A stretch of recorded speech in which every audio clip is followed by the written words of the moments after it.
Hello, welcome to Kingston Maurward College. I'm Nigel Hewish, I'm the head gardener here. Today we're looking at pruning apple trees. We'll start with espaliers and then we'll go on to bush trees.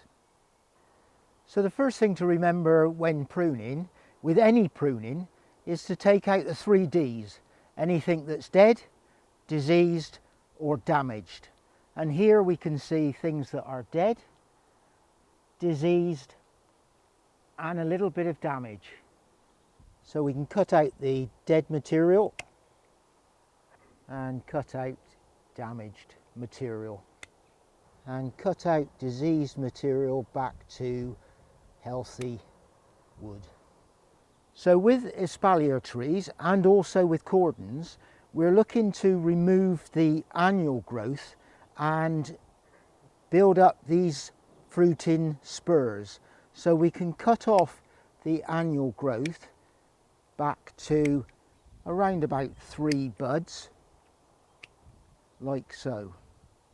So after a few years, the growth may get a little bit extended, and we can see here 1 year, 2 year, and we're now going to cut there.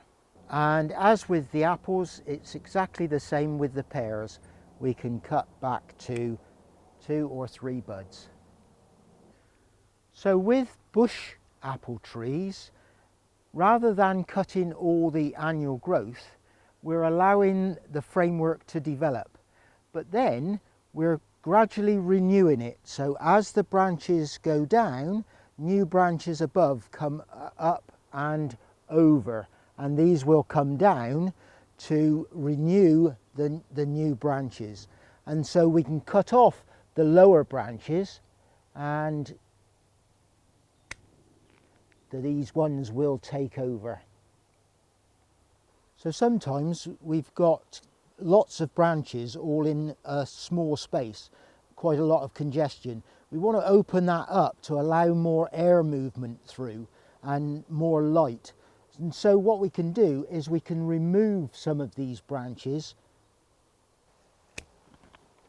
We can allow more air and light in. So we want the branches to be coming out. So any inward facing branches we can remove.